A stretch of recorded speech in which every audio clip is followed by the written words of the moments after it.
agraria del país, particularmente jóvenes, y por referencia hemos mencionado el caso de otros países. Yo creo que a lo largo de Latinoamérica, pues siguen con el problema de la estructura agraria, más o menos se asemeja a la estructura agraria en nuestro país, de la latifundio,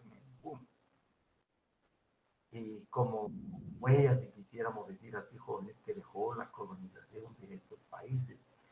Quizá el único país que ha tratado de superar la estructura, su estructura agraria ha sido México, con una reforma agraria que hizo en 1920 aproximadamente, creando los famosos ejidos, pero no obstante ello, jóvenes, pues todavía México adolece de problemas en su estructura agraria, reclamación de campesina respecto al acceso a la tierra.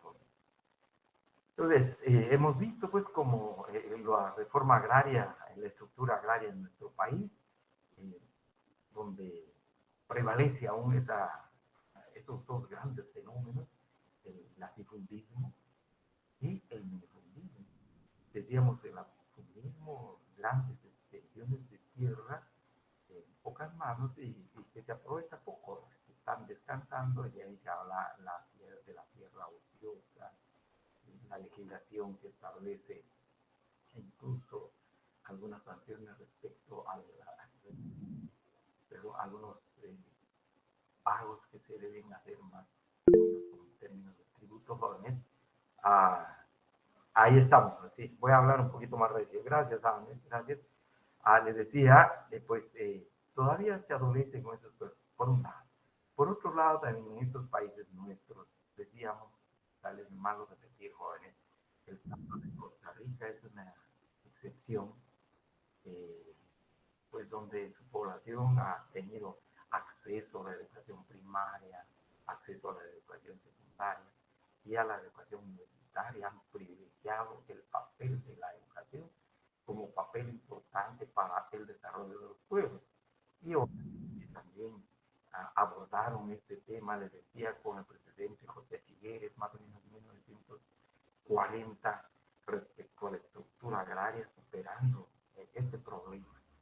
Y de ahí el resto de países de América Latina, pues adolecen todavía, tienen este problema, en este tema de la estructura agraria. Y así se plantea la reforma agraria de los jóvenes como una alternativa de solución a este problema. Habrán otras alternativas. Pero la doctrina agraria hoy, al igual que hace mucho tiempo, hablamos, decía el otro día, de Grecia, de Roma, de Inglaterra, de Francia, de Alemania, y luego 1920 en México, pues plantean la reforma agraria como un instrumento no solamente jurídico, sino que también de carácter económico, esencialmente político, para tratar de abordar el tema de la problemática agraria de estos países, pues impulsando una reforma agraria.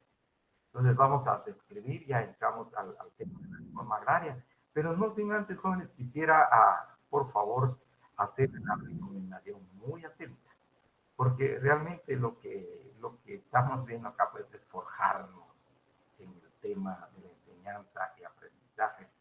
Y no basta con las diapositivas de las exposiciones que tenemos acá, pero les recomiendo la lectura, por favor, del, está en la cuarta parte del documento que se denomina la reforma agraria, refiriéndose a Guatemala con reforma agraria, una aproximación histórica, una aproximación histórica al proceso del licenciado Guillermo Paz como otro tratadista agrario en nuestro país, muy destacado. Y al final de este documento, de la cuarta parte, también hay una aportación del licenciado Gustavo Lapola, el compilador del libro, del texto, y se refiere al punto sexto, el periodo constitucional de Jacobo Arben en el tema de reforma agraria.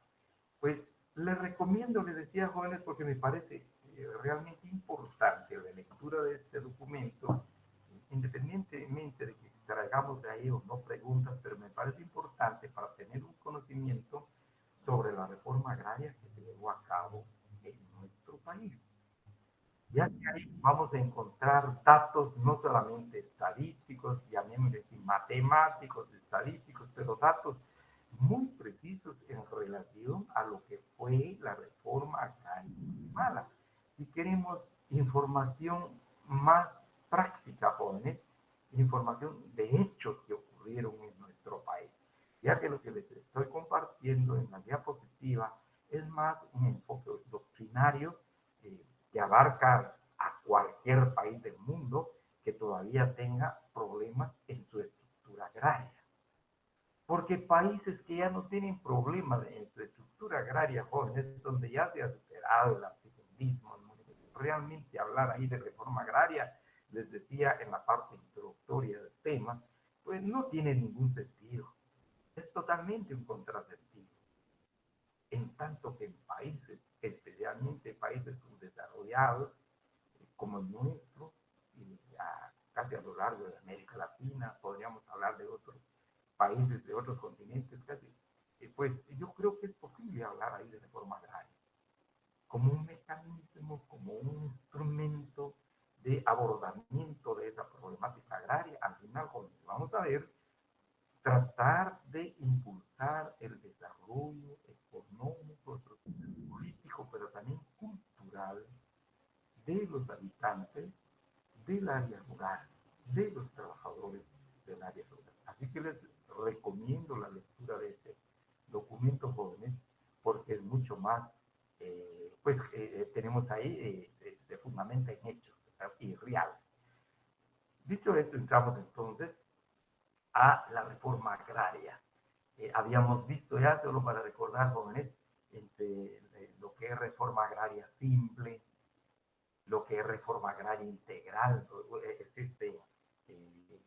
llamémosle así como instrumento, algunos le llaman proceso, o instrumento, o mecanismo, o un instituto del derecho agrario, pero así que efectivamente aborde la problemática agraria del país, se habla pues precisamente de la reforma agraria integral y no una reforma agraria simple como esta de la que hemos hablado. Incluso se pone el ejemplo del Instituto Nacional de Transformación Agraria.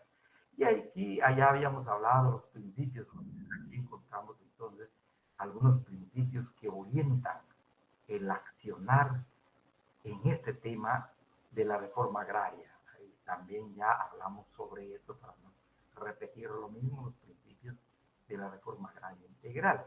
Habíamos visto ya lo que nos señala el profesor Jacques Chonchol Chay, chileno, fue ministro de Agricultura, tuvo una práctica en la reforma agraria que se llevó a cabo y que se desarrolló en Chile.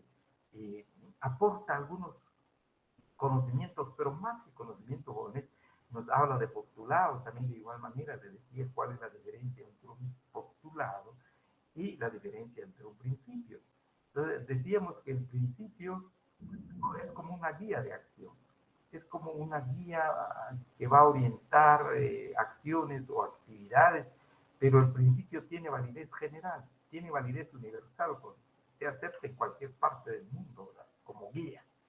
En tanto que los postulados también son como guías, pero tienen validez relativa. En este caso, por ejemplo, es posible que sea guía para los chilenos, por decir así. O puede ser como una guía en el tema agrario para los latinoamericanos también, pero probablemente para otro continente no sea válido. Razón por la cual pues, se habla de que el postulado no tiene validez universal. Tampoco podemos decir validez local, sino que validez para determinado lugar. Entonces, veíamos, solo para así ir un poquito rápido, Borges, pues dentro de los postulados que plantea el profesor Jacques Chonchol Chay, se revela la distribución de la riqueza agrícola, conlleva la distribución del ingreso originado del trabajo que se aplica sobre la riqueza.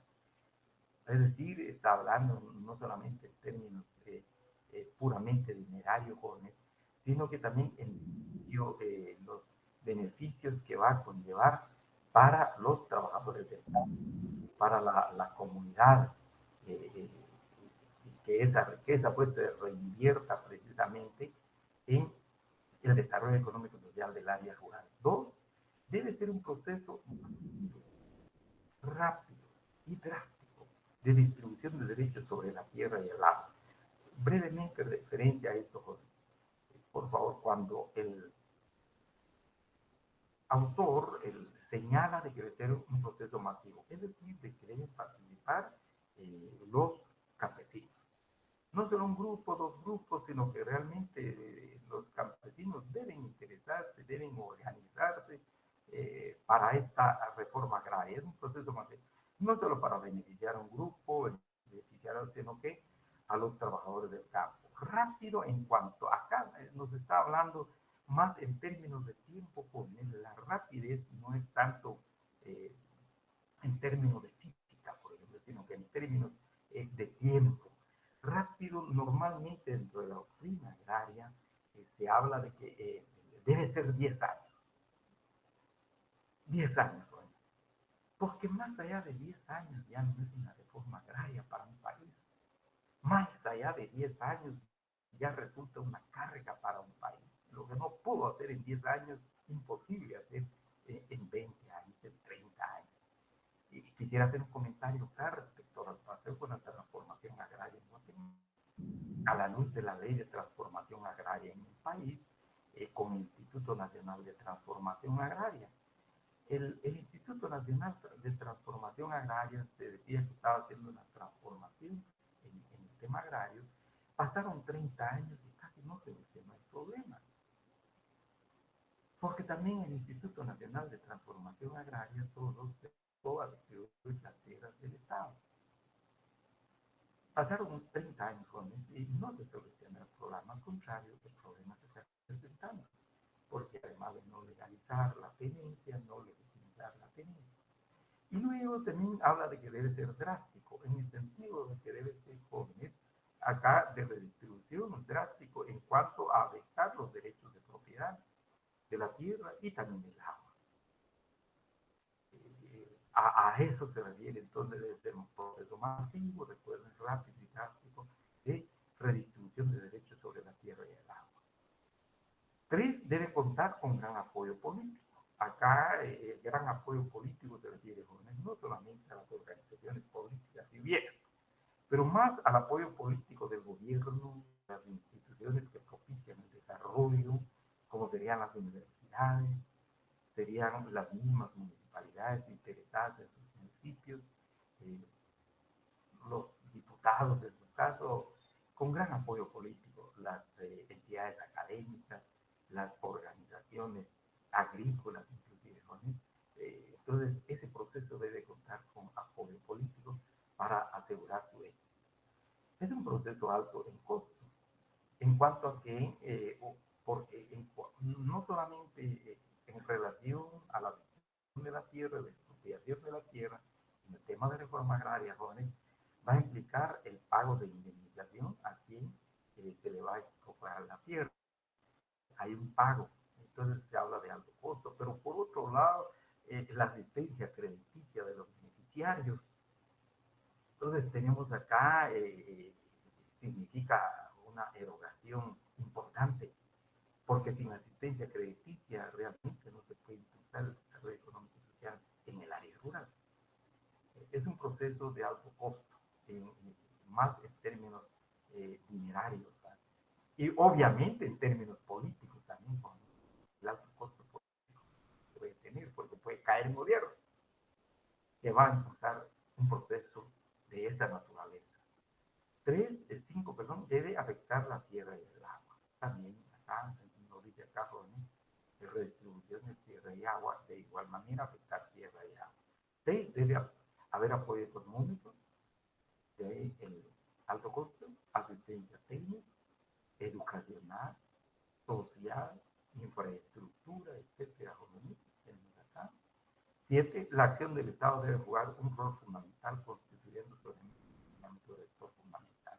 Es decir, si el Estado no adopta esa actitud de apoyo, realmente la reforma agraria no tiene sentido. Podrá ser un cambio, podrá ser una transformación de fachada, porque el Estado no está interesado en ese cambio. Razón por la cual, por la experiencia precisamente de Chile, plantea como postulado que el Estado debe jugar un rol fundamental, constituyendo un elemento dinámico y rector fundamental, como orientador precisamente del proceso de reforma agraria. Y así encontramos los tipos de reforma agraria que nos plantea, que nos presenta un profesor universitario norteamericano, es de origen alemán, pero quedó trabajando en los Estados Unidos, especialmente para organizaciones internacionales como la FAO, entre otras. También trabajó para CEPAL, para América Latina, y la Comisión Económica para América Latina y el Caribe, y especialmente atendiendo Ecuador, Bolivia y Perú en el tema del desarrollo rural. Y a partir precisamente de esa experiencia, el profesor André Gunderfrank plantea tipo de reforma agraria a raíz de la experiencia, de la vivencia de algunas reformas que se dieron en América Latina, tanto del sur como del centro, eh, y también en el norte, el caso específico de México. Entonces nos presenta tres tipos de reforma agraria. Estos tres tipos de reforma agraria, según el profesor Gunther Frank, está, el primer tipo descarta cualquier cambio político significativo. Es decir, es un cambio que se va a operar en las relaciones agrarias de producción, en la estructura agraria, probablemente con de un país, pero no tiene mucha trascendencia política. Realmente no tiene trascendencia política, ahí se va a impulsar, puede ser por un año, 10 años, 20 años, y ahí va el proceso. Pero no tiene mayor trascendencia, no tiene mayor, como indica el significado político. El segundo tipo de reforma agraria que presenta, señala, intenta incorporar a la reforma agraria a todo campesinado dentro de la comunidad política nacional ya existente. Entonces, esta reforma agraria puede ser impulsada por un partido político, puede ser impulsada por varios partidos políticos, y haciendo llamado a los campesinos a nivel nacional para que se interesen en una reforma, para impulsar una reforma, probablemente pidiendo esa reforma, a la emisión de una ley de reforma agraria, obviamente al Congreso de la República. Entonces, acá tenemos la participación del campesinado dentro de la comunidad política nacional existente. Y obviamente respetando también el orden existente. Acá el segundo tipo de reforma agraria. El tercer tipo señala, es un tipo desde el principio de efectuar una rápida y fundamental transformación del orden existente. Quisiera retomar, antes de dar la explicación de cada uno de estos tipos, jóvenes, encontramos acá, recuerden, nos plantea el profesor Jacques Senchon-Chaid, a raíz precisamente de su experiencia en materia de reforma agraria, y pareciera coincidir con el profesor Gunderfrank, que una reforma agraria debe ser un proceso masivo, pero debe ser un proceso rápido, no tan lento, no lento, y también drástico, como plantea Jacques Senchon. Y eso es lo que encontramos acá al indicar en el tercer tipo de reforma agraria, el intento desde el principio de una rápida y fundamental transformación del orden existente. Y así nos agrega lo siguiente. El primer tipo descarta cualquier cambio político significativo, indicando tipo que proponen los grupos conservadores que controlan el organismo legislativo. Comprende donaciones de tierra realizadas por la iglesia y también terratenientes, la fe, donar tierra, o bien se venden los excedentes de tierras ya no deseadas. Y al vender estas tierras no deseadas, pues se está hablando de que sí agraria, porque se están vendiendo las tierras, prácticamente los tierras que no se elaboran, no se trabaja posiblemente, tampoco reúnen las calidades de fertilidad de la tierra, pues de laderas, pero ahí está, son excedentes. Y entonces el gobierno hace suyo, digamos, este proceso y se habla de una reforma agraria. O en su caso, como se dice, Carlos comprende donaciones de tierra realizadas por la iglesia y los terratenientes. Y aquí nos preguntamos, por ejemplo, qué tipo de reforma agraria está realizando el Fondo de Tierras al comprar las tierras, por ejemplo, en el mercado de tierras. Probablemente no entre en reforma agraria, en este tipo de reforma agraria, jóvenes, porque realmente el Fondo de Tierras no está comprando tierras, sí, efectivamente, pero no está impulsando ninguna reforma agraria. Sencillamente está la problemática agraria, comprando las tierras y permitiendo, impulsando o dándole efectividad a su mandato, le da acceso a los campesinos de la tierra. Pues tenemos entonces, descarta cualquier cambio político significativo, incluso pudiera ubicarse así si aquí hay una transformación, una reforma agraria, primer tipo. Y señala acá, Oscar Delgado hace una acotación a este primer tipo que presenta Andrés Winterfrank y dicen a esa reforma agraria se le llama conservatismo agrario.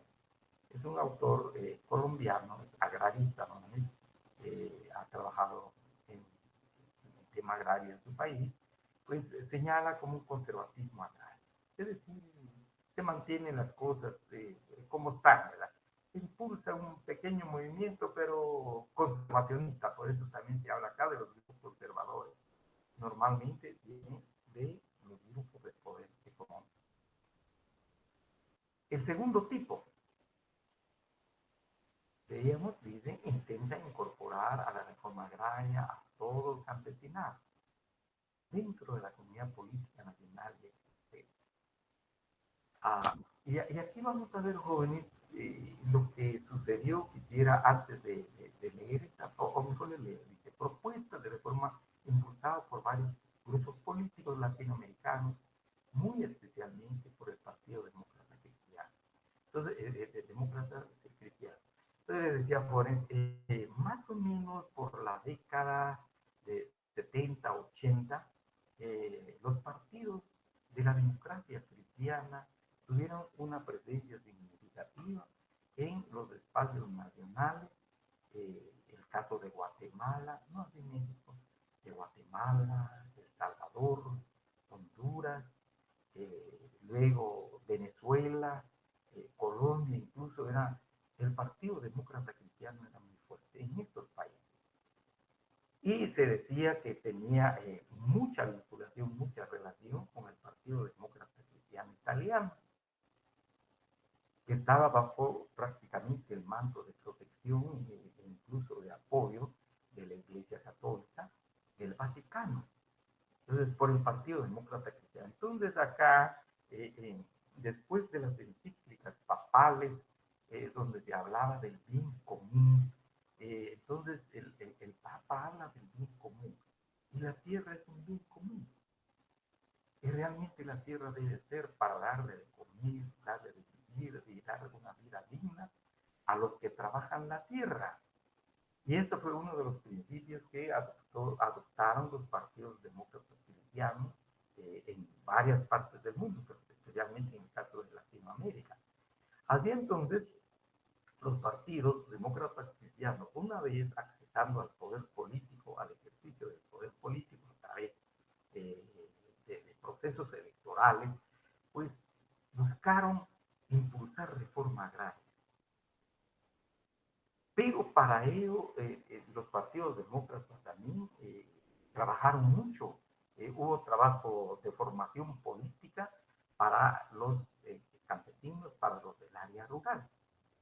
Y Guatemala fue un caso, jóvenes. Guatemala, acá recordemos, más o menos 1975, después de la del proceso, cuando se apertura el proceso democrático después del golpe de Estado de Ríos Montt y posteriormente el golpe de Estado de Mejía Víctor en 1982, 1983, 84, pues se abre el proceso democrático una vez se emite la Constitución Política de la República actual, la Constitución vigente, y encontramos ahí que ganó la democracia cristiana en Guatemala en el proceso electoral. Y llegó a la presidencia, recordarán ustedes, el licenciado Benicio Cerezo Tardó. Lo único, llegaron un poquito tarde. Porque vamos a ver, jóvenes, la democracia cristiana ya no pudo impulsar ella. Ya no pudo impulsar ninguna reforma agraria, porque la constitución política de la República pues ya estaba elaborada, ya la habían emitido a jóvenes, entonces ya no pudo el, el Partido Demócrata en Guatemala impulsar una reforma agraria, porque también vamos a ver en un momento la importancia, y también hemos dicho ya estos jóvenes, la importancia trascendental, realmente trascendental, que tiene la Constitución Política de la República en la posibilidad de impulsar una reforma agraria o la posibilidad de cerrar todas las puertas o ventanas para el impulso de una reforma agraria. Entonces, si se consagra en su texto, recuerden que hemos hablado de esto al principio, de la tierra en función social, pues se abre la posibilidad de impulsar una reforma agraria. Pero si en su texto se consagra el principio del derecho a la propiedad como un derecho inherente a la persona, desde la perspectiva prácticamente un derecho absoluto, intocable, un derecho divino, que no se puede tocar, obviamente no se puede impulsar, pero nada, de forma agraria.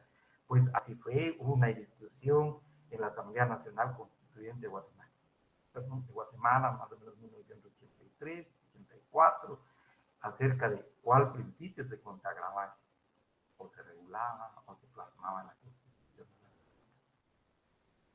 Consagra el principio de la propiedad como un derecho de la persona y se cierra toda posibilidad de reforma agraria.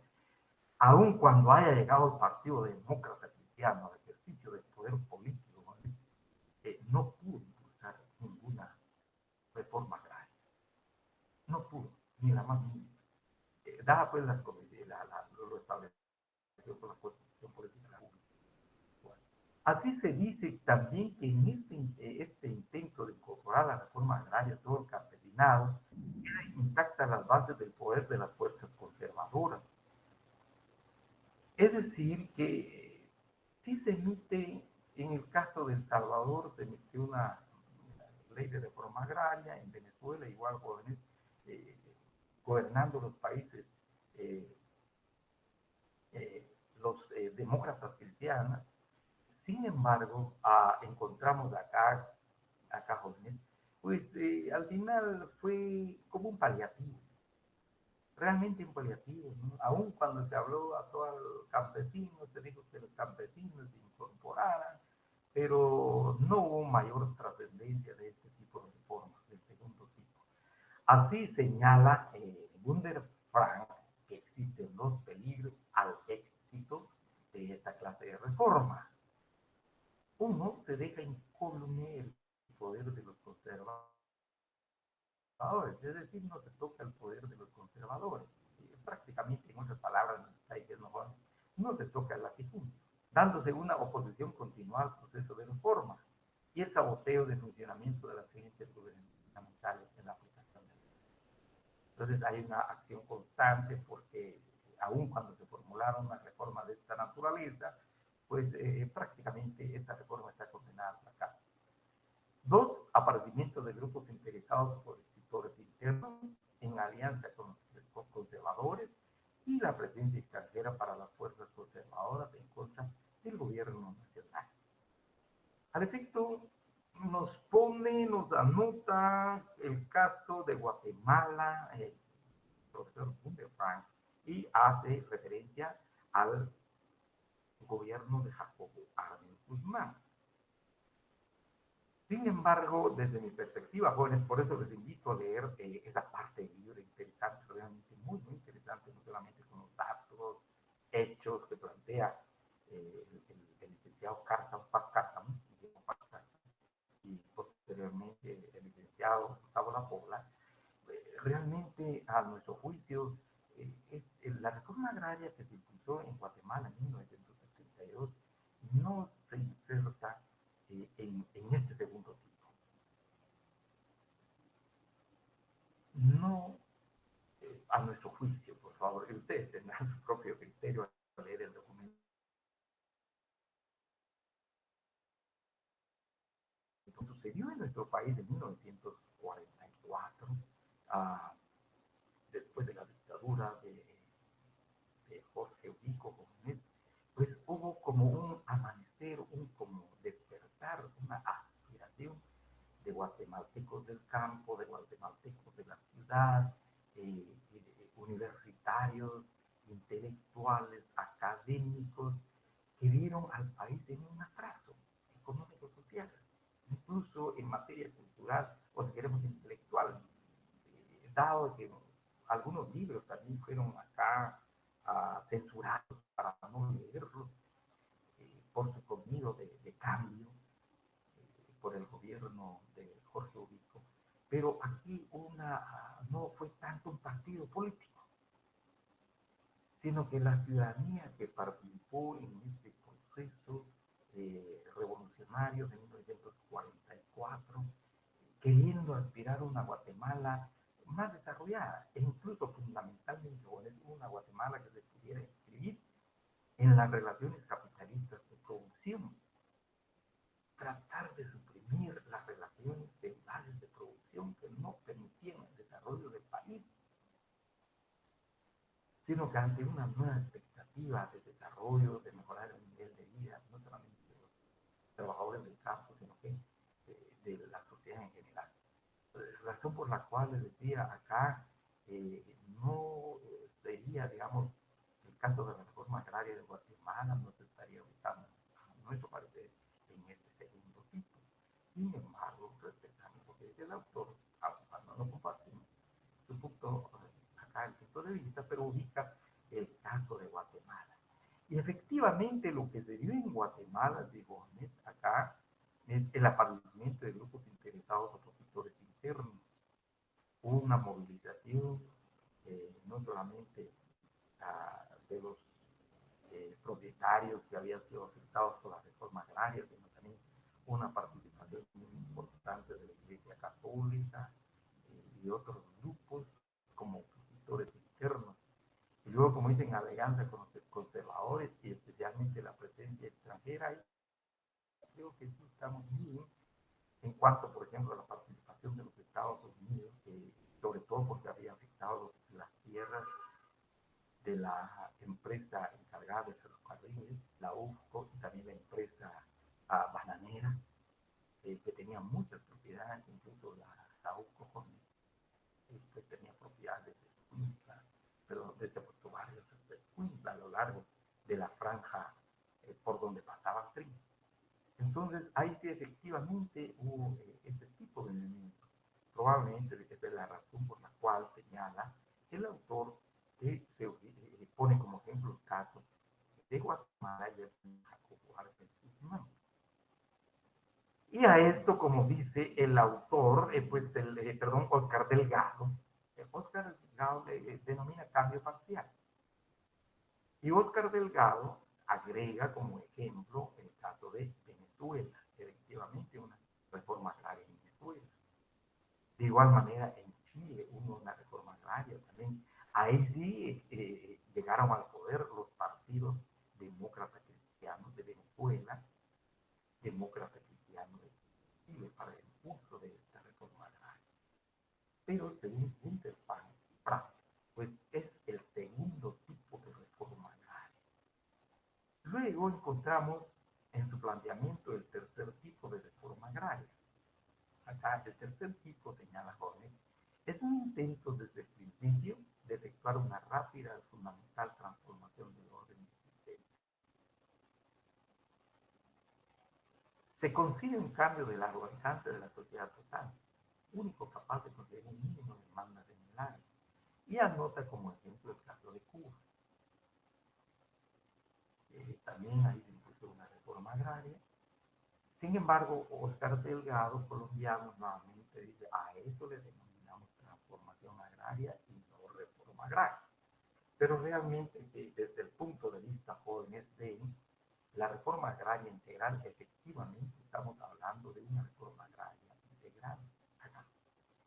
No tanto la palabra transformación agraria que queda limitada, más o menos lo que sucedió en Guatemala de igual manera con el, la ley de transformación agraria que creó el Instituto Nacional de Transformación Agraria y que abordó únicamente las tierras del Estado.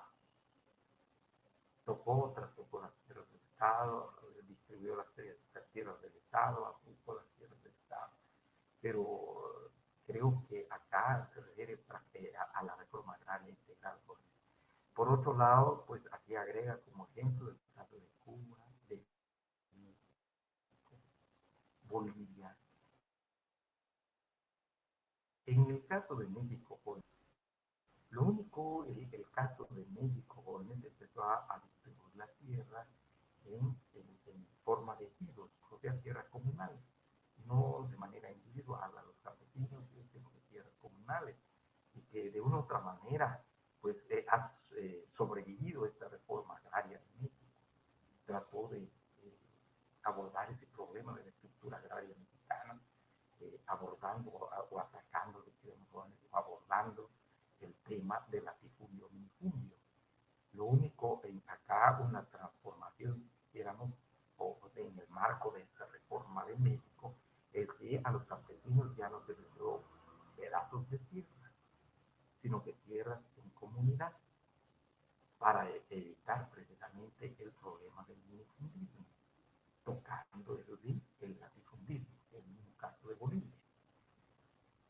Y agregaríamos en el caso acá de Guatemala, acá jóvenes, de conformidad con lo que hemos visto ya, se recordarán ustedes cuando de manera muy breve tocamos el caso del decreto 900, ley de reforma agraria en nuestro país. En primer lugar, esta ley, con base, eso sí, fundamental en la Constitución Política de 1945, en cuyo seno se consagró el principio de la propiedad y función social. Para que se pudiera emitir esta ley ordinaria, jóvenes, en su primer artículo, en los primeros artículos, señala, por ejemplo, la abolición de cualquier forma de servidumbre en el campo, en las relaciones agrarias, cualquier forma de servidumbre. Y hace referencia específica al feudalismo. De manera también específica menciona jóvenes cualquier forma de esclavitud que pudiera darse en el campo y cualquier forma de sometimiento. Llegando hasta acá, digamos, también a abolir prácticamente la ley, el reglamento de jornalero, liberando a la mano de obra indígena, maya, jóvenes, del trabajo forzado, del trabajo gratuito, que todavía en el tiempo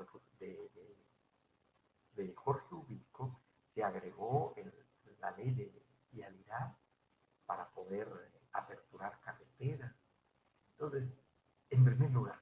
Y por otro lado, encontramos también en los primeros artículos del decreto 900, ley de reforma agraria de 1952, la intención del gobierno de erradicar las relaciones feudales de producción en el campo e introducir el modo capitalista de producción, por decir así, moderno, para que las relaciones del trabajo fueran precisamente en ese modo de producción capitalista y por otro lado conllevando la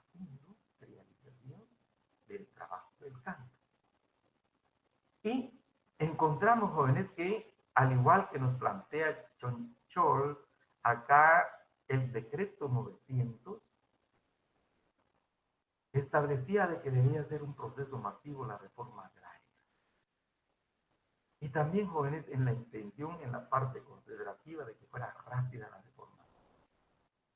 Un proceso rápido, no más allá de 10 años. Porque más allá de 10 años ya no hay reforma, jóvenes, resulta ser ya una carga para el Estado, como sucedió precisamente con la Ley de Transformación Agraria, el decreto 1551, se alargó el proceso de transformación agraria 30 años casi. Al final se estableció, se vio que no produjo los frutos requeridos y de ahí se crea el Fondo de Tierras, sustituyendo al Instituto Nacional de Transformación Agraria. Y por otro lado, de igual manera, jóvenes, es un proceso drástico de distribución de derechos sobre la tierra y el agua. Entonces tenemos acá, como decía, en el tercer tipo, acá un proceso rápido, les decía en cuanto a tiempo, 10 años mínimo. Luego, alto costo igual, porque con el proceso de el reforma agraria, en el caso de Guatemala, se va a crear el Banco Agrario. Acá se organizan a los campesinos, tanto a nivel local, a través de los comités campesinos locales, a nivel municipal, los comités campesinos municipales, departamental igual, y a nivel nacional. Entonces hay una organización acá, y la visión que tiene, eso sí, jóvenes, en cuanto a lo que perseguía precisamente esta reforma agraria, es de largo alcance para promover el desarrollo económico social del país. Entonces, más les indicaba, a nuestro parecer, realmente en el caso de Guatemala, más se ubica en este tercer tipo, en el segundo tipo de reforma agraria. Y también sabemos, jóvenes, y es, creo que es de su conocimiento, y aparece en este documento que les dieron más puntualmente, tuvo un alto costo. No solamente ahí nos hacen referencia de algunos dineros, costos y afectación de tierras en el documento, ¿no?, que le dan referencia, pero también tuvo un alto costo político, en el sentido de que hubo una oposición muy fuerte al impulso de esa reforma agraria, tanto por elementos locales, pero también con la participación extranjera, especialmente de los Estados Unidos, a requerimiento de la empresa bananera y de la empresa ferrocarrilera, eh, con acciones de los Estados Unidos. Y luego viene un golpe de Estado, 2 años después, con la participación, recordarán ustedes, jóvenes de Castillo Armas y otros nacionales, pues le dan el golpe de Estado al gobierno de Jacobo Arbenz. Y también con un alto costo político para Jacobo Arbenz, pues lo sacaron de Guatemala, pues expulsado de nuestro país.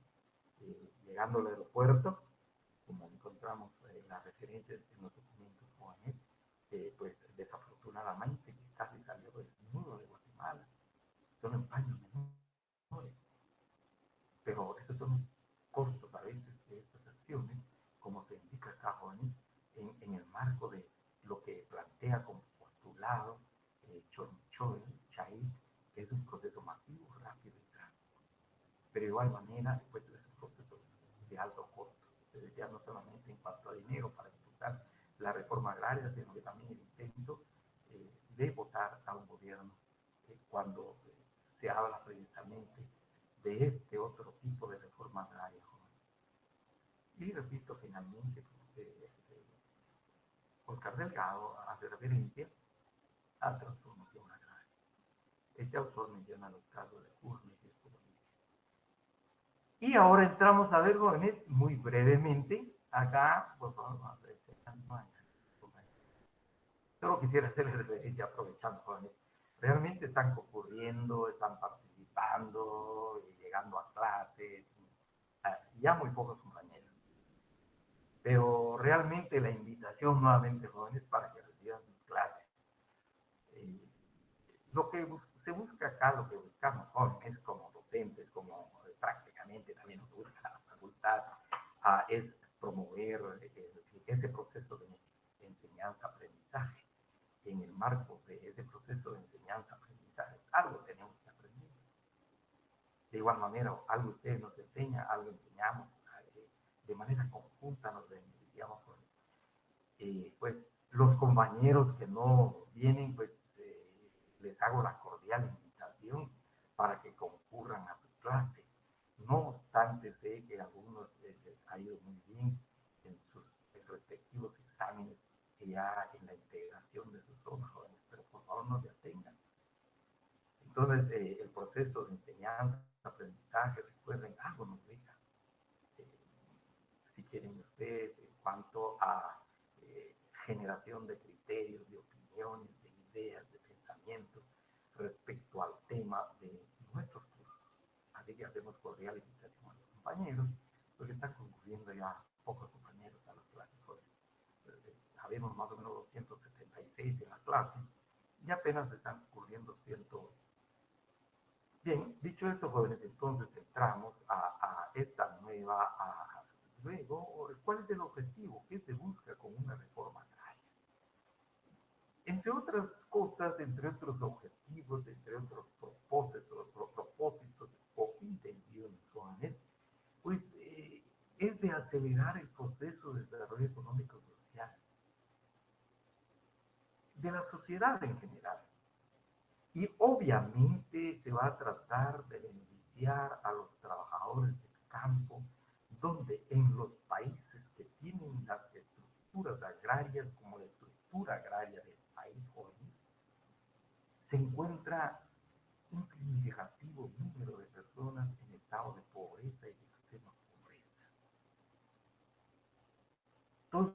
Entonces, lo que se persigue a través de la reforma agraria es la eliminación de esa situación, de esa circunstancia de pobreza. Mejoramiento del nivel de vida de la población rural. Hemos visto cuando hablamos de la estructura agraria en Guatemala, jóvenes, hay una estructura agraria realmente con serios problemas y de hace mucho tiempo, donde se encuentra el fenómeno eh, del latifundismo que viene prácticamente desde la colonia. Doctor Dino Vargas trató de abordar ese problema, pero se quedó solamente con las tierras de la iglesia, las tierras de las comunidades indígenas que expropió, de la iglesia igual y de las instituciones de beneficio social, especialmente para huérfanos, para niños abandonados. Y ahí se quedó Doctor Dino Vargas. Y luego, al expropiar las tierras con Turbino Barrios, especialmente de las comunidades indígenas, fue generando el fenómeno del minifundio. Se quedaron los indígenas con poca tierra, y en el mejor de los casos, los que tenían poca extensión de tierra, mínima tierra para sobrevivir. Y la otra cara, el latifundio. Recordemos el proceso de aceleración de la siembra, cosecha del café. Entonces encontramos ahí, jóvenes, pues se trata luego llegamos a Arlen Guzmán, al periodo de la Revolución de 1944, con una visión más amplia, con una visión de avanzada, los profesionales, los universitarios, intelectuales, pero también capa media de la sociedad guatemalteca, tratando de buscar un desarrollo económico y social del país de manera general, y formulan la Constitución, incluyendo en su texto el principio de la libre social, precisamente para abordar el problema de las relaciones feudales de producción que no permiten acelerar los procesos de desarrollo económico y social de nuestro país, no permiten mejoramiento del nivel de vida, y tratando de incorporar a nuestro país, había una como aspiración, como una emulación una imitación de la vida de los Estados Unidos, que al haber resuelto su problema de tierra con él, logró un desarrollo acelerado, vertiginoso, realmente, como ejemplo para todo el mundo, en el modelo de producción capitalista, obviamente, y con todos sus problemas. Entonces había como un deseo de emular ese desarrollo económico de los Estados Unidos para que Guatemala probablemente no llegara a ser país de primer mundo, pero por lo menos salir de país subdesarrollado, de tercer mundo, y probablemente jóvenes, llamémoslo así, como de segundo mundo, tratando de llevar una vía que ni iba para el socialismo ni para el capitalismo, como sucedió con Brasil, por ejemplo, la India, por ejemplo, con otros países. Más o menos se hizo una agrupación de países, como de unos 82 países en todo el mundo, que no abrazaron la causa ni del capitalismo ni del socialismo, tratando de buscar una tercera vía de desarrollo económico y social para sacar a sus países de la pobreza y mejorar el nivel de vida de su población. Entonces, eso busca la reforma, los objetivos de la reforma agraria dentro de la doctrina agraria. Por eso aún hablamos aquí de reforma agraria, jóvenes, aun cuando el intento que se hizo en Guatemala fracasó. Pero la figura, el instituto jurídico agrario pervive dentro de la doctrina agraria aún. Ya se han buscado otros modelos, otras formas también, pero hoy, incluso en nuestro programa, se regula, aparece, se establece la reforma agraria.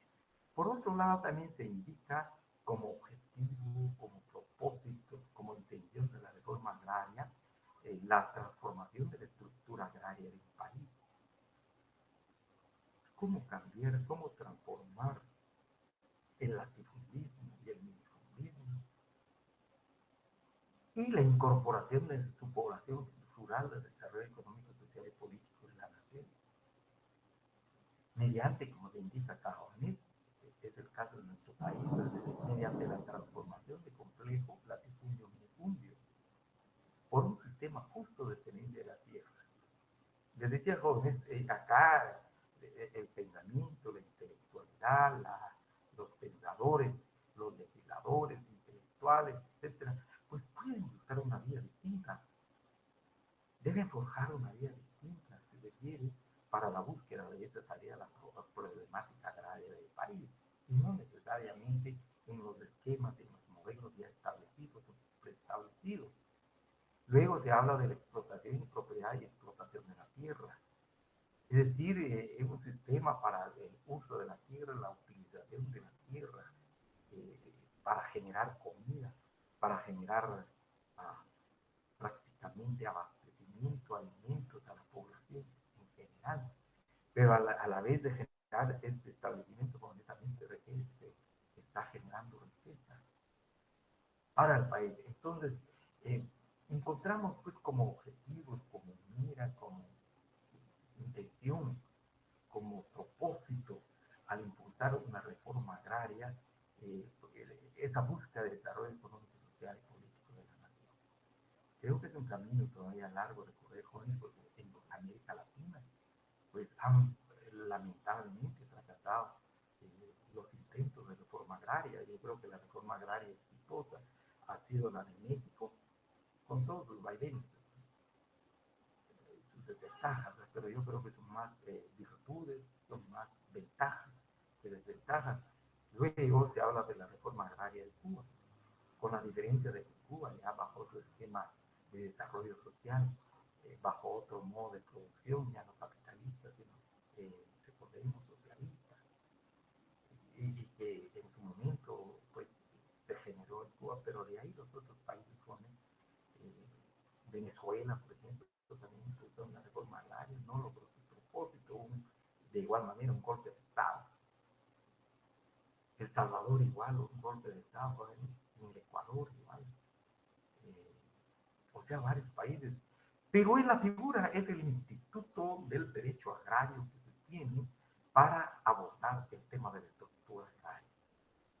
Aún, les decía, pues el intento en Guatemala y el fracaso de esta reforma agraria. Razón por la cual ahora hablaremos, ¿qué es lo que provoca? que una reforma agraria no prospere. ¿Cuáles son las causas que impiden, que limitan, prácticamente que limitan, jóvenes, una reforma agraria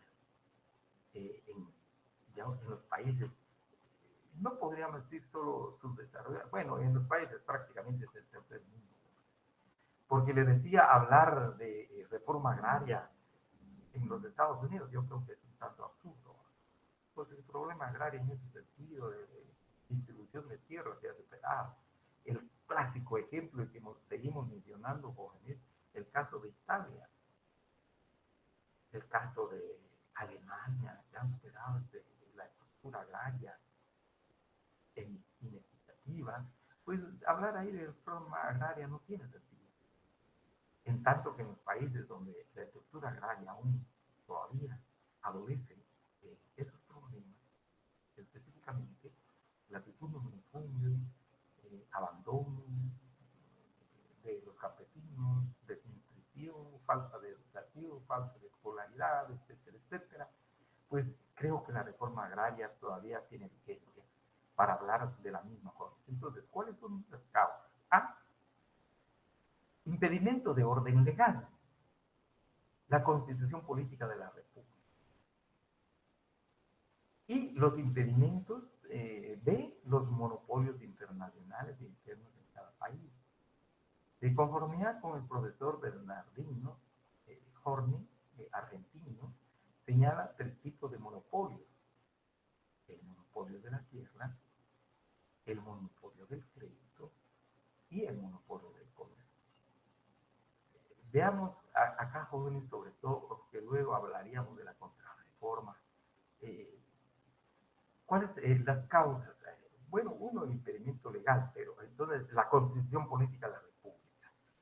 Hemos hablado ya de la Constitución de la Política de la República. Un tanto, jóvenes,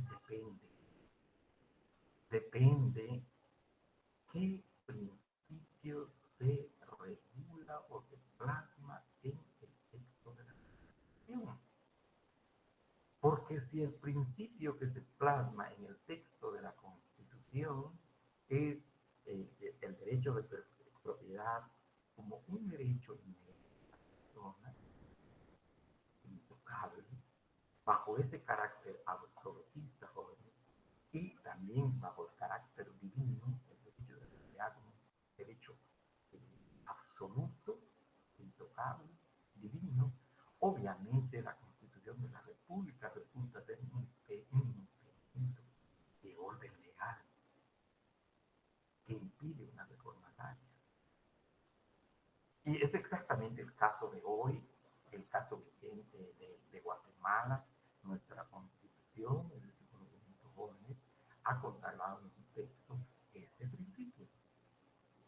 En consecuencia, no se puede impulsar ninguna reforma agraria, aun cuando el problema sea grave, aun cuando el problema sea fuerte, no se puede, porque la Constitución Política de la República no permite, no abre la posibilidad legal, jurídica, para el impulso de una reforma agraria. Pues bajo el principio, jóvenes, de jerarquía constitucional, recuerden, perdón, el principio de jerarquía normativa, pues una ley que venga del Congreso de la República, una ley ordinaria, no puede contradecir el principio consagrado en la Constitución de la República. En ese sentido, efectivamente, resulta ser una causa de impedimento de orden de la Constitución. Sin embargo, la Constitución de la República, jóvenes, en cuyo texto se consagra el principio de la tierra en función social, está posibilitando, abre la posibilidad legal, la posibilidad jurídica de implementar una reforma agraria, tal como sucedió con la Constitución Política de la República en 45. Y se abrió la posibilidad. Pero haciendo esa salvedad, jóvenes, y esa aclaración, por favor, no toda la Constitución, dependiendo del principio que se consagra en la Constitución de la República referente a la tierra o al derecho de propiedad. Los monopolios internacionales, pues estamos efectivamente, el caso de la tierra, podríamos hablar acá del latifundio, ¿no? Hay un monopolio de la tierra, los latifundios. Luego, del crédito, hemos visto que normalmente los bancos, los bancos particulares, los bancos privados, no otorgan crédito a los campesinos, y menos será para una reforma agraria. Menos será para una reforma agraria, joven. De esa cuenta, como sucedió en Guatemala, se creó el Banco Agrario para que pudiera dar crédito a los campesinos beneficiarios de la reforma agraria. Hoy día, el caso del Fondo de Tierra, pues da crédito a los campesinos,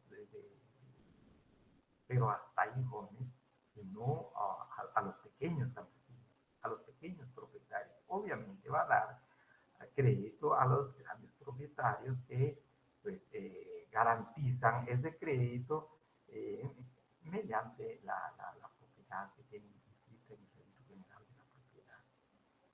Luego, también resulta como el comercio como causa que piden la reforma agraria, pues realmente el comercio a veces se concentra, jóvenes, eh, el comercio pone precios, fundamentalmente, el comercio prácticamente trabaja a la luz del principio de la demanda y de la oferta, donde va a ser muy difícil el impulso de una reforma agraria. El Estado es endeble para poder proteger a los campesinos.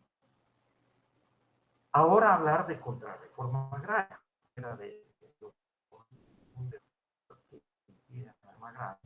encontramos, jóvenes, que la contrarreforma agraria se concibe desde dos perspectivas. Está en su libro, jóvenes, por favor. Acá se concibe como un movimiento. Y luego también se dice, no, es un accionar suelto, es una actividad, un accionar de las personas de manera desperdigada, difusa. Porque sostienen algunos autores, cuando hablan de contrarreforma agraria, pues no es un movimiento, el movimiento es permanente, el movimiento es constante, ahí está permanentemente. Pero la contrarreforma agraria, plantean otros autores, no es sencillamente hay acciones, aparecen acciones esporádicas, aparecen ideas esporádicas en contra de una reforma agraria.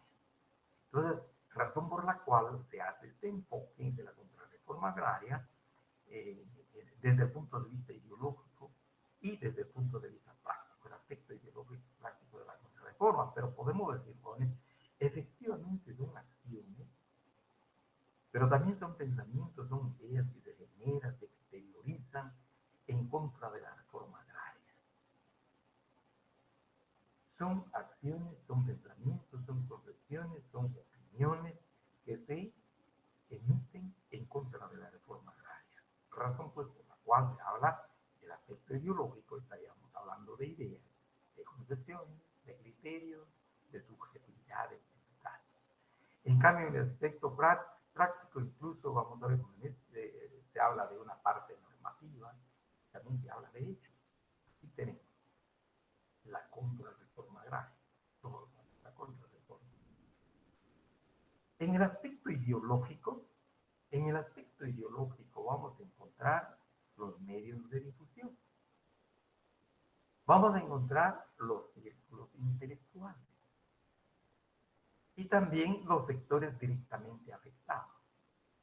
En los medios de difusión se externan las ideas, se manifiestan ideas a través de los medios de comunicación, escritos o hablados, hoy la televisión, por ejemplo, radio, periódicos, ideas en contra precisamente de la reforma agraria.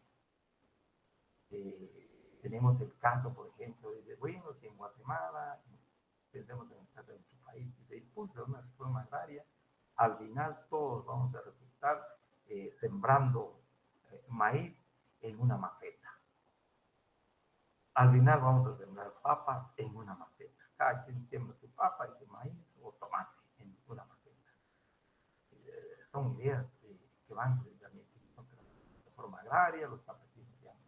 trabajar, cada quien va a hacer lo suyo.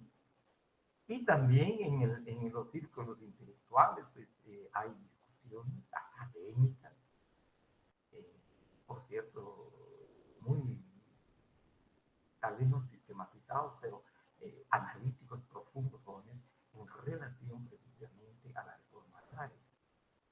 Acá se van a externar ideas por escrito, hablar, en cuanto a la intelectualidad de un país, a los académicos de un país, hablando en contra de la reforma agraria, viendo únicamente la cara negativa de la reforma agraria. Y obviamente los sectores directamente afectados. No van a hablar bien de la reforma agraria, jóvenes, los sectores directamente afectados. Van a hablar de las desventajas o de las atrocidades, si se quisiera decir así, aún no son atrocidades, pero de la reforma agraria. Y así encontramos entonces dentro de este aspecto ideológico algunas guías de pensamiento, algunas guías de acción, de actividad antirreformistas, decíamos jóvenes. Por ejemplo, puede ser aquí en Guatemala, al hablar de postulados válidos solo en Guatemala, o válidos solo en América Latina, que impulsa una reforma agraria. En cambio, al principio decíamos, recuerden, por favor, tiene validez en general. Entonces, encontramos uno de los postulados. Uno, los programas de reforma agraria deben afectar nuevas tierras y no las que están en producción. Normalmente se habla de las tierras del Estado. De las tierras del Estado. Muy bien, se las dieron a los campesinos y pues no hay que afectar tierras. O bien, también tierras particulares que están siendo, que se han incorporado al proceso productivo. Entonces se dice, no, pues, y las tierras sociales no hay que tocarlas. Dos, luego, la distribución de la tierra no es lo más importante y se relaciona con el punto 4, postulado 4, pero agrego lo siguiente, es, señala la distribución de la tierra no es lo más importante. Entonces se señala, lo más importante es que el campesino se prepare. Lo más importante es que el campesino estudie. Si fuera posible a nivel primario, nivel secundario y la posibilidad también a nivel universitario, probablemente obtenga un diploma o como decimos en Guatemala coloquialmente, un cartón, por ejemplo, como ingeniero agrónomo, ingeniero forestal, pues ya va a tener mayor preparación. Pero no es tanto la distribución de la tierra, porque aun cuando sea pequeña tierra la aprovecha al máximo posible. Entonces la tierra no es tan importante. Tres, otro postulado. La indemnización debe ser real o comercial, anticipada y moneda efectiva de curso legal. La reforma agraria jóvenes plantea, la reforma agraria integral, plantea que la indemnización de las tierras afectadas o expropiadas, pues se debe pagar de conformidad con lo que está declarado, el precio que está declarado en matrícula fiscal, pero no el precio real o comercial. Por ejemplo, en matrícula fiscal, una finca está declarada en 10.000 quetzales, pero el precio real o comercial son 200 quetzales. Entonces, en el proceso de reforma agraria, pues lo que se va a pagar son los 10 quetzales que hay en la expropiación, no los 200 quetzales. Pero se plantea como postulado, jóvenes, y requerimiento que se debe pagar el precio real o comercial del bien. Y también de manera anticipada. Normalmente el pago no se hace de manera anticipada. Y luego se plantea que sea una moneda efectiva, de curso legal, tampoco, sino que se hace mediante bonos de tesoro. El Estado no tiene la capacidad suficiente para hacer una erogación, como veíamos acá, disculpen, volvemos acá. Bueno, acá es un proceso de alto costo. Y los estados tan endebles, tan raquíticos de estos países subdesarrollados no tienen la capacidad para poder efectuar ese pago en moneda efectiva. 4, les decía que en relación con el postulado 2, debe haber una culturalización previa de las masas campesinas, hay que preparar a los campesinos. Hay que enseñarles a trabajar la tierra. Hay que enseñarles a la diversificación de la agricultura, no solamente en el caso de Guatemala, porque maíz, maíz, maíz, maíz, frijol, frijol, frijol, eh, sino que hay que enseñarles, hay que prepararlos. Y además en el comercio, que sean buenos comerciantes, que sean habilidosos eh, para colocar su producto en el mercado. Entonces debe impulsar el Estado, en primer lugar, antes de hablar de distribución de tierras, preparar a la población, a las masas campesinas, por eso se habla de la previamente. 5. Se debe afectar en principio y fundamentalmente las tierras del Estado. Y de ahí vino la idea, jóvenes, como parte de la contrarreforma agraria, recuerden el decreto 1551, el decreto, la ley de transformación agraria que creó el INTA. Porque entonces el INTA se encargó en el marco de esta contrarreforma agraria de distribuir, de repartir o de asignar o de beneficiar a los campesinos con tierras del Estado, las famosas tierras baldías, ya sea para patrimonio familiar o sea para patrimonio agrario familiar, especialmente en algunos casos propiedad privada. Eso debe ser las tierras del Estado, pero no tierras de particulares. Luego, 6. Las leyes de reforma agraria son instrumentos políticos de agitación al servicio de partidos de izquierda o de partidos comunistas. Y ese fue uno de los postulados que se esgrimió principalmente jóvenes en contra de la reforma agraria de Jacobo Arbenz Guzmán, que eran comunistas, que eran de izquierda y que realmente lo que pensaban era instalar el modo de producción socialista en Guatemala, el modo de producción del comunismo en Guatemala. Entonces, este es uno de los postulados de la contrarreforma. Las leyes de reforma agraria son instrumentos políticos de adaptación al servicio de partidos de izquierda. No es cierto que busque el desarrollo económico y social del país, en consecuencia. Luego, la contrarreforma, ahora en su aspecto práctico, jóvenes, hablábamos ya de la normativa de la Constitución Política Pública, principalmente, pero también de la legislación ordinaria, de la normativa ordinaria, y disposiciones reglamentarias igual impiden o misma cualquier intento de reforma agraria.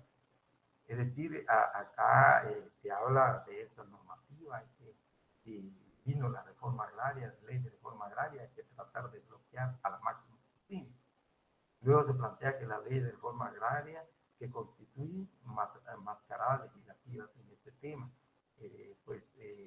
se emiten leyes de reforma agraria, pero realmente solo para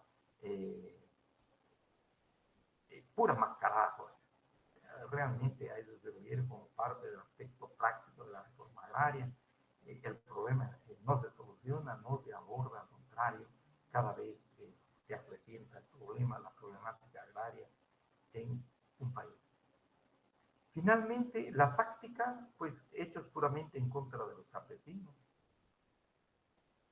Y si es posible también el rompimiento del orden constitucional en contra de gobiernos que forjaron cambio de relaciones feudales de producción a otras formas modernas. En cuanto a hechos puramente en contra de los campesinos, pues ya se vio en Guatemala, eh, una vez, solo que vino acá primero el rompimiento del orden constitucional, como decimos también coloquialmente, jóvenes, se votó el gobierno de Jacobo Arbenz. Hubo un golpe de Estado en contra del gobierno de Jacobo Arbenz, se rompió el orden constitucional y prácticamente jóvenes empiezan a emitir leyes en contra de la reforma agraria, este tipo de leyes, en la parte, en el aspecto práctico, fáctico, el rompimiento del orden, apareció Castillo Armas, enarbolando y otros militares, precisamente el movimiento contra el reformista agrario, con el apoyo de los Estados Unidos, especialmente de la compañía estadounidense extranjera, jóvenes, del banano y del ferrocarril. Y se rompió el orden constitucional. Y luego vinieron los hechos puramente contra los campesinos. Muchos campesinos fueron perseguidos, los que formaban parte de los comités locales agrarios, comités campesinos agrarios, los comités departamentales y comité nacional. Muchos murieron, muchos fueron asesinados, y aquellos que lograron huir a México, que se quedaron allá, ya no regresaron. Entonces, esos son los hechos puramente en contra de los campesinos, desarticular cualquier organización campesina que piense, promueva una reforma agraria. Entonces, a esto se le conoce como, acá estamos hablando de la reforma agraria desde el punto de vista ideológico, ideas, y desde el punto de vista práctico, hechos y acciones o actividades que va en contra de la reforma agraria. Entonces, si hay alguna pregunta, por favor, si no, pues aquí estamos terminando, jóvenes, todo lo relacionado al derecho agrario. Empezamos desde la primera unidad, recuerden, segunda unidad, tercera unidad, cuarta, esta es la quinta unidad que se refiere precisamente al tema agrario. Y en la próxima clase y en las subsiguientes estaremos hablando ya de otra rama del derecho. Sin la menor duda tiene que ver y tiene relación, jóvenes, con el derecho agrario, el derecho ambiental. Definitivamente, pues tratando de cuidar los procesos productivos agrarios, pero cuidando el ambiente con los procesos productivos agrarios. Entonces, no sé si hay alguna pregunta. No hay. Muchas gracias, jóvenes, pues quedamos hasta acá, también el tiempo ya está agotando. Elmer, no sé, ¿alguna pregunta? Buenas noches, licenciado. Sí, Elmer, por favor. Más que pregunta, sería solo como un comentario. ¿Usted qué opina con relación al Tratado de Libre Comercio que tenemos nosotros con Estados Unidos? Que ellos pues prácticamente ponen el precio de nuestros productos y todos los productos de calidad se van hacia allá y acá pues prácticamente se queda lo más pequeño, por decirlo así, ¿verdad? Pero la pregunta más que todo, o el comentario, va en relación al tema agrario, que no logramos aterrizar en una propuesta más real porque nos manipulan de una u otra manera, Sí, muchas ¿verdad? gracias. Sí, gracias. De manera muy breve, Elmer, solo quisiera señalar esta parte que decíamos, por favor, jóvenes, acá en relación al comercio, lo que usted indicaba. En el caso de Guatemala y en el caso precisamente del comercio agrícola. Ya lo decía usted, por ejemplo, en el caso del monopolio de la tierra, pues el café, por ejemplo, se va a los Estados Unidos. Si queremos, que ha sostenido durante mucho tiempo la economía de nuestro país. Pero por otro lado, sabemos que los grandes productores de café van a ser precisamente los de la burguesía agraria tradicional. Y luego el comercio de, de las pequeñas empresas, las empresas agrarias, veamos, las cooperativas agrícolas, acá, las empresas campesinas asociativas y algunos empresarios agrícolas independientes, pues no les queda otra alternativa en el marco de este monopolio internacional más que someterse a estas condiciones. Además, quisiera agregar, pues en el marco de lo que usted hablaba, Elmer, en este tratado de libre comercio hubo mucha discusión, realmente favorece a los países desarrollados. Pero por otro lado, quisiera agregar, quizá finalmente, un poco relacionado a tu pregunta, la famosa ley Monsanto. Ha tratado de introducir semillas mejoradas, pero transgénicas en el país. Y los campesinos del país han tenido mucha reserva en relación a la introducción de estas semillas transgénicas. Se ha hablado de que no favorecen nada la salud de la población en general, ya no solamente en el área rural. Entonces, sobre el tema, me repito, creo que dado la condición de nuestro país como país del tercer mundo, no pues se ve sometido a este tipo de tratados. Normalmente pues, son desfavorables para nuestros países. Eso agregaría él. Muy fino, licenciado, muchas gracias. A usted las gracias por la pregunta. Bien, jóvenes, entonces nos estamos viendo en la próxima clase y entramos ya al derecho ambiental. Muchas gracias, jóvenes. Con permiso.